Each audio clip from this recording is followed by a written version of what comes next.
The observation deck hummed with low vibrations, the metallic floor thrumming under the alien students' clustered limbs. Their eyes, some small and reflective, some large and bulbous, tracked the battlefield below with growing disbelief. Smoke rose in choking plumes, the acrid tang of scorched metal stinging the sensors in their olfactory nodes. Shrapnel rained from shattered war machines, twisting and sparking mid-air while chemical clouds hissed across the cracked ground. And there, amidst the chaos, a human lay sprawled, torn and bleeding, a mass of smoke, flame, and shattered flesh. The aliens instinctively recoiled. Their species would have perished under such conditions, every organ system fried, every neural cluster fried to incoherence. Yet the human moved. Hands, steady and deliberate, pulled scraps of cloth and melted metal from wounds, tying them, cauterizing them with improvised heat. His breathing was ragged, a fragile rhythm clinging to life by sheer force of will. Sparks from nearby damaged machinery flew in arcs around him, some scorching his skin, but he ignored them. Continuing his work as if pain were a distant concept, a chorus of whispers rippled through the alien students. How can a body survive this? The words trembled with terror and awe. Time seemed to slow. Every instinct told them the human should be dead. Every calculation of biology, chemistry, and physics crumbled in the face of what they were witnessing. And yet there he was, eyes flicking upward, meeting theirs briefly. Calm, focused, and almost compassionate, the gaze unsettled them more than the chaos around him. Then, as if defying the universe itself, he rose. Bruised, scorched, and bleeding, every movement radiated defiance. Each step toward the burning wreckage was a statement, an assertion that survival was not enough. He would act, he would endure, and he would prevail. The alien students leaned closer, their multiple eyes wide in awe, as a realization crystallized among them. These humans were not merely survivors. They were agents of impossibility, rewriting the rules of life itself. Fear and admiration intertwined, a magnetic pull gripping every observer's mind. Somewhere, deep within their collective instinct, the aliens understood. Every prediction of human fragility had been catastrophically wrong. And in that instant, a silent, almost reverent alarm echoed across the observation deck. Humanity had arrived, and the galaxy was unprepared. The human shifted his weight, stepping toward the next fallen comrade, and the students froze. What would come next was beyond calculation. The fleet had been on high alert for weeks, sensors scanning the void for even the faintest disturbances. Every wave of radiation, every pulse of gravimetric fluctuation meticulously logged, and then, without warning, the readings spiked. At first, the officers assumed it was a sensor anomaly, an error in the calibration grids, perhaps, or interference from a nearby neutron cluster. But the spikes persisted, rhythmic, deliberate, impossible to ignore. On the bridge of the lead cruiser, the alien admirals froze as the massive holographic displays filled with streaks of movement, glinting like shards of living metal against the dark backdrop of interstellar space. The ships that emerged were unlike anything the fleet had catalogued. Sleek, almost delicate in appearance, yet moving with deliberate coordination. Not a single weapon flashed in greeting, not a single shield shimmered aggressively. Yet every system aboard the alien warships responded as though an invisible hand had touched them. Engines surged violently, flames flickering in thrums of uncontrollable energy before cutting out entirely. Navigation arrays twisted and stuttered, recalculating trajectories that refused to stabilize. Shield emitters hummed erratically, flaring bright and dim in impossible rhythms, while targeting matrices spun, then locked on to nothing. Panic rippled through the ranks as officers barked orders. Their voices strained with authority, but the commands collided with nothing. Static replacing responses. From the observation deck, the students and junior officers could barely process the anomaly. What kind of species moved through space and disrupted the laws of physics merely by being present? The fleet's elite strategists, normally the epitome of calm calculation, were pale, antennae quivering with uncertainty. And then, the transmission arrived, simple, unadorned. "We'll help." No fanfare, no threats, no pretense. just a quiet declaration that carried with it a weight no alien could quantify. Fury and fear warred within the admirals. How dare these fragile-looking creatures speak with such confidence? How could beings so unarmed, so unassuming, exude a dominance that crippled entire fleets without lifting a weapon? As the human ships glided into formation, subtle distortions appeared in space itself, light bent at strange angles. Sensors reported impossible energy fields folding over each other, and minor temporal anomalies flickered along the edges of the fleet. Each pulse, each movement was calm, precise, yet utterly devastating in implication. Alien observers whispered among themselves, "They are not like us. They are operating outside known physics. They are exceptional." For hours, the fleet struggled, recalibrating, rerouting, yet every maneuver, every countermeasure was anticipated, or perhaps rendered irrelevant, by the mere presence of the human vessels.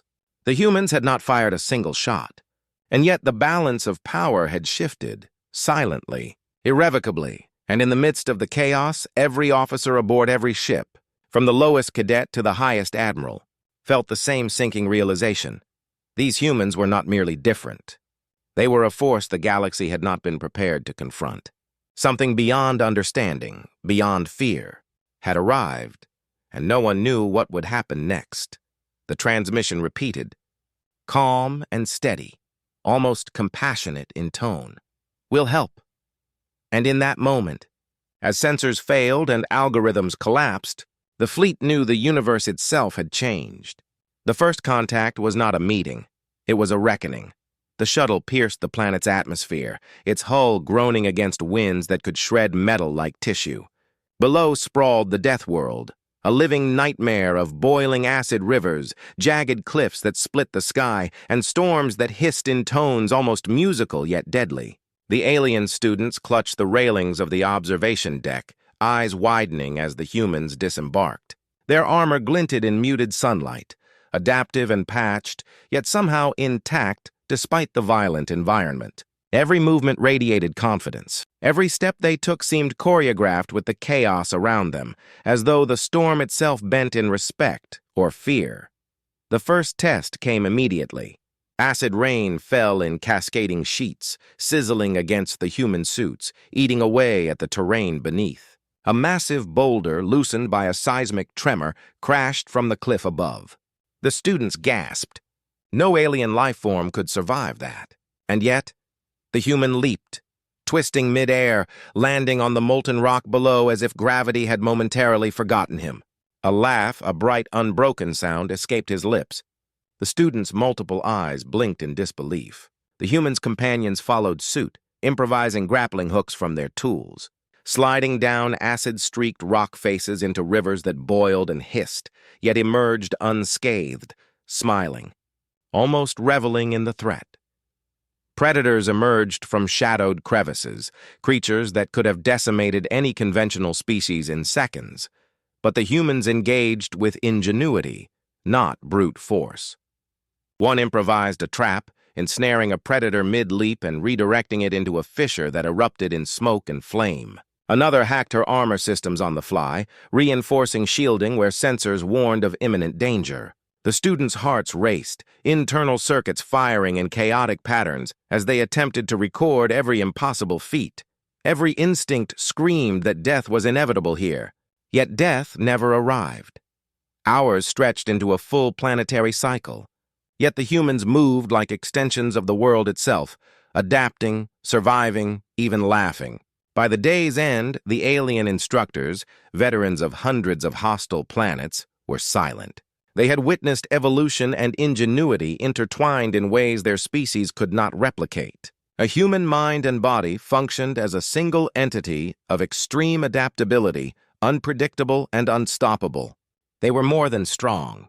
They were catalysts of impossibility, reshaping their environment with sheer will, laughing in the face of death, and leaving every alien observer with a humbling, almost terrifying realization. The galaxy had underestimated humans entirely.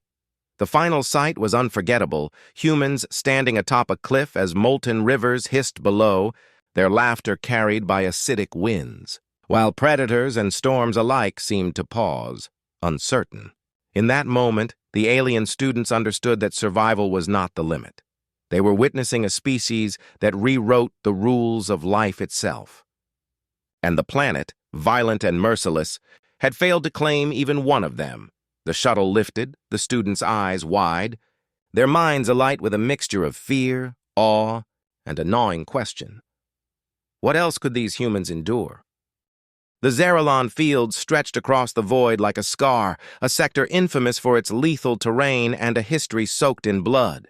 Jagged obsidian spires jutted from fractured ground, interlaced with toxic fogs that could corrode armor plating in seconds. Alien scouts positioned themselves confidently on high ground, sensors sweeping for movement, ready to orchestrate a massacre. They had fought ambushes before. They had crushed entire fleets in these zones. Victory was certain until the humans arrived. The human ships and units did not storm in recklessly, nor did they march predictably.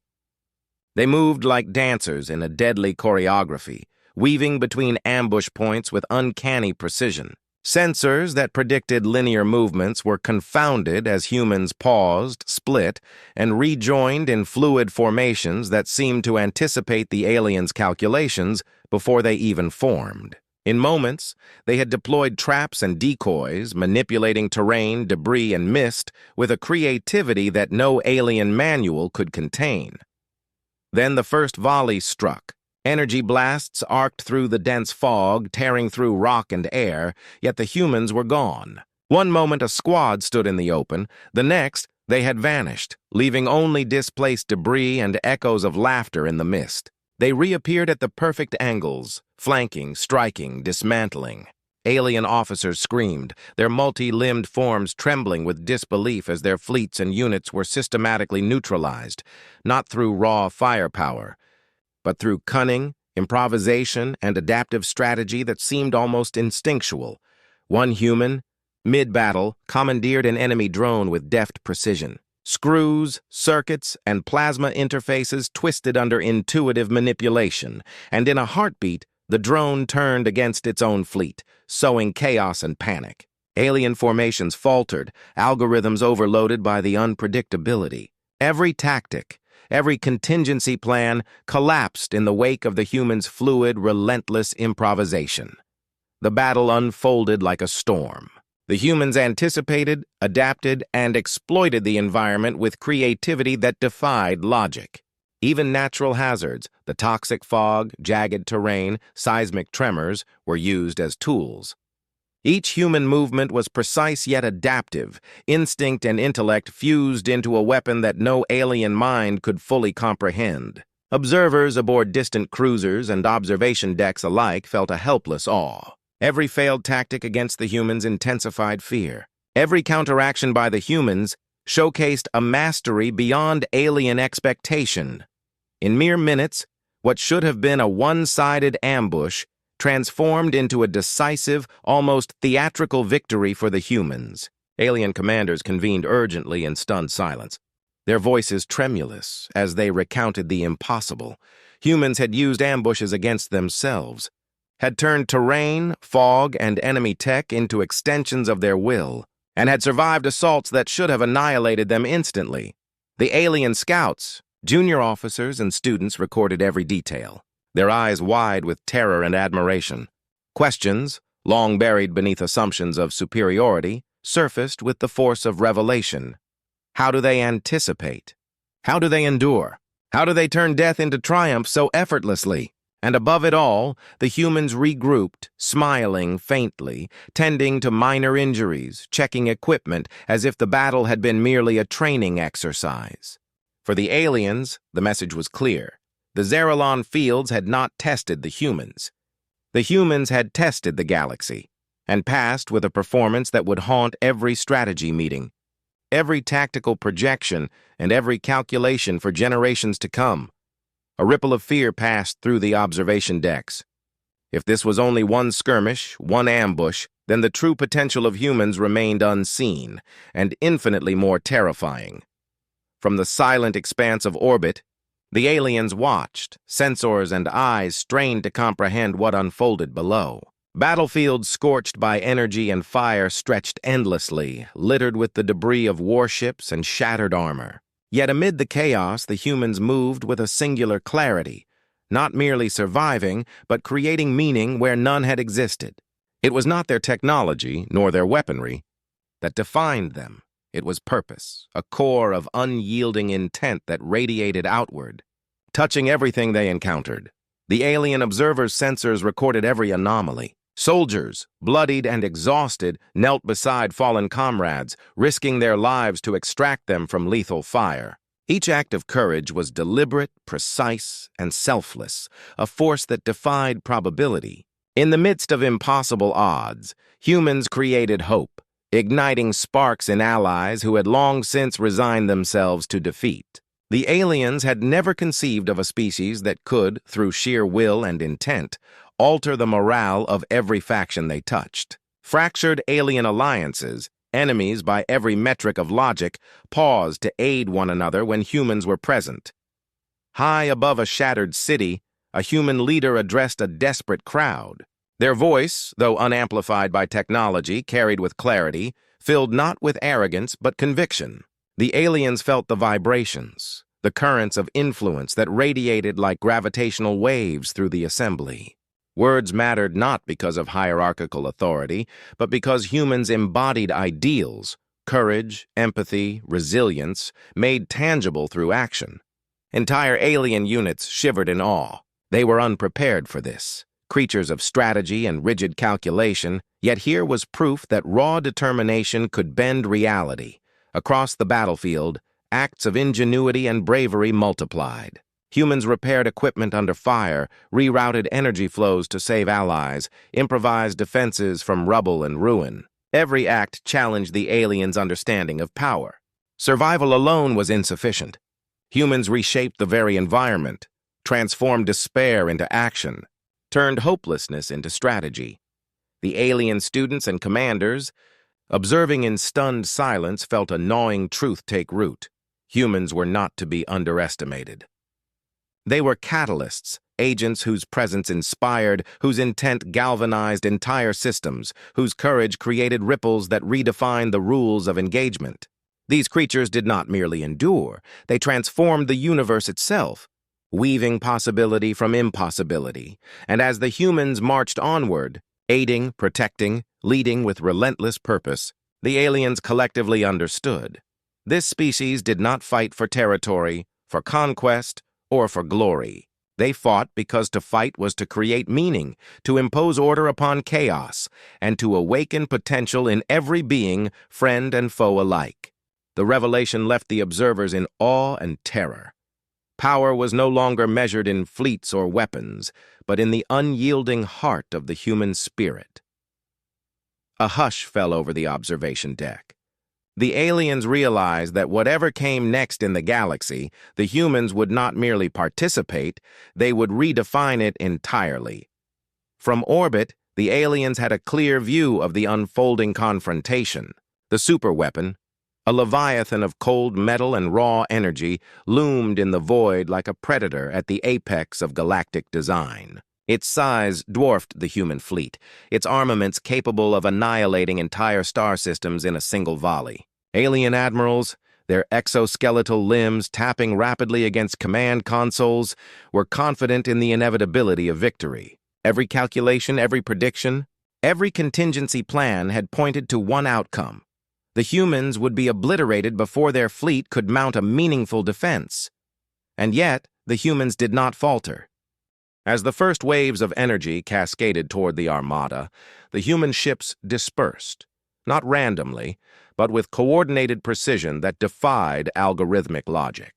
Some vessels surged directly into the paths of targeting arrays, sacrificing themselves to disable the superweapon's sensors, while others maneuvered with terrifying grace into asteroid fields, luring beams and munitions away from critical formations. Explosions ripped through the void, fiery blooms scattering fragments of metal and plasma, yet the remaining human ships moved with composure, maintaining formation, adjusting instantly, as if each crew anticipated the other's decisions before they were even made. Alien sensors detected anomalies that could not be explained, shields reconfigured mid-combat, bending energy fields in ways that violated conventional physics.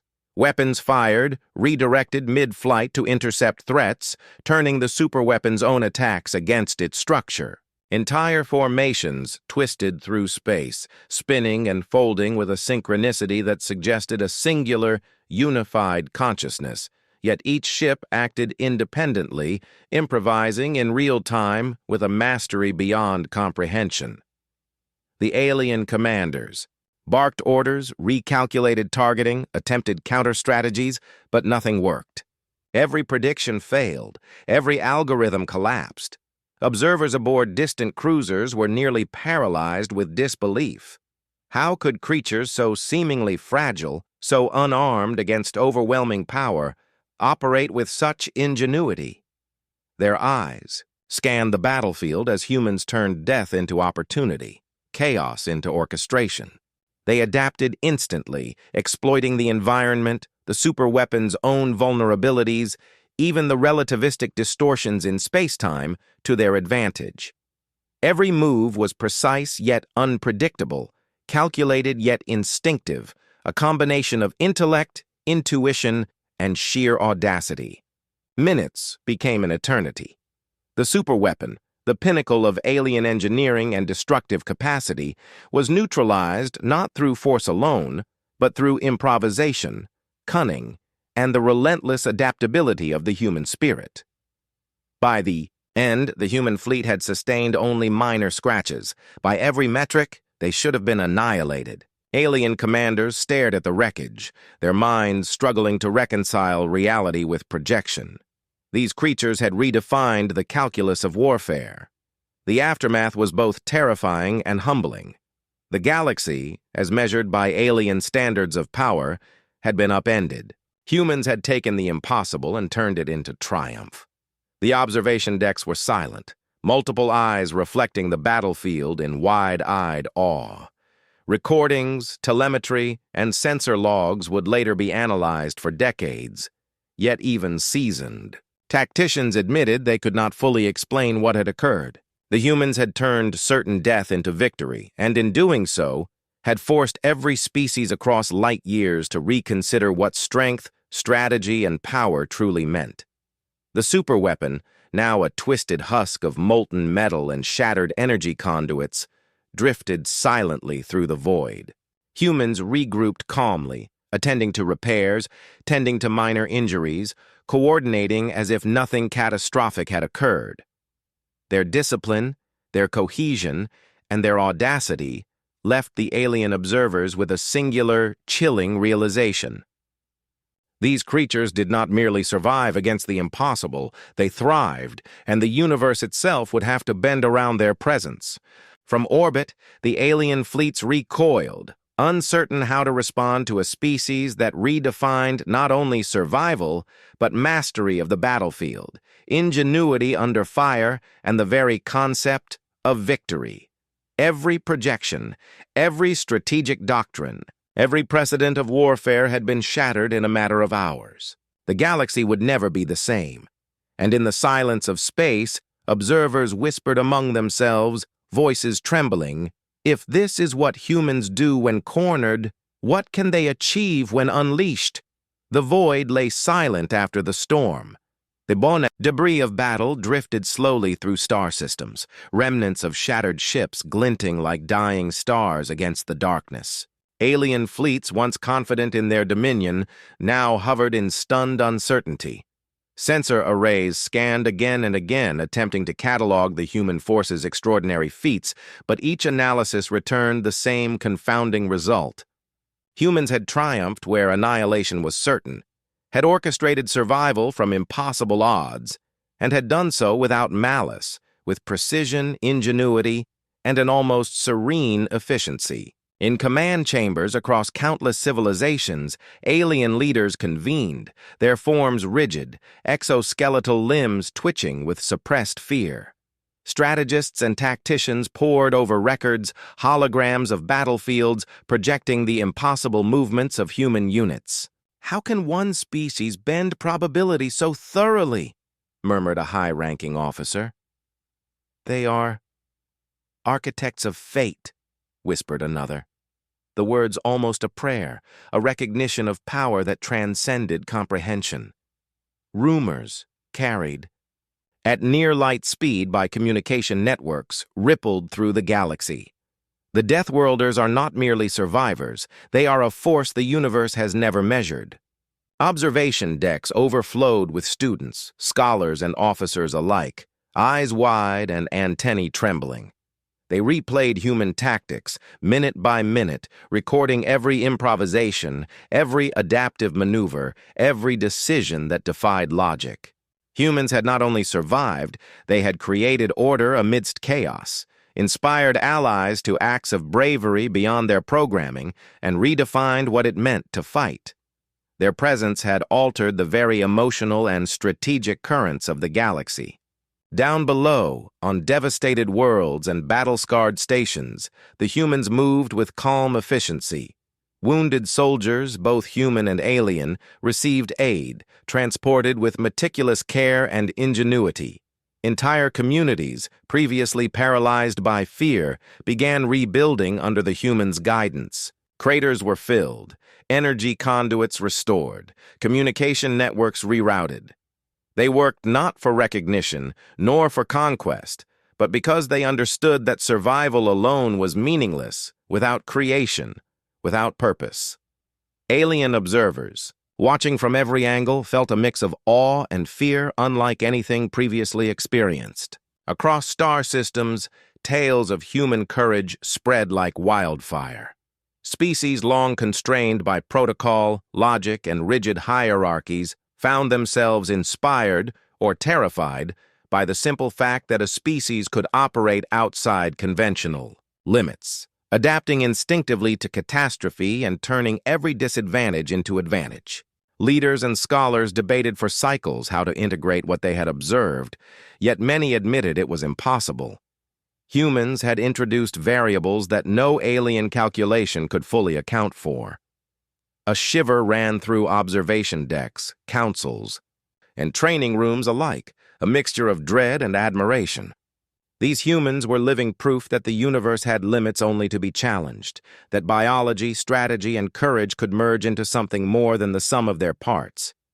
Their actions were a statement. The galaxy was not immutable. It was malleable, and will, intelligence, and adaptability could shape its flow in ways alien minds could scarcely imagine.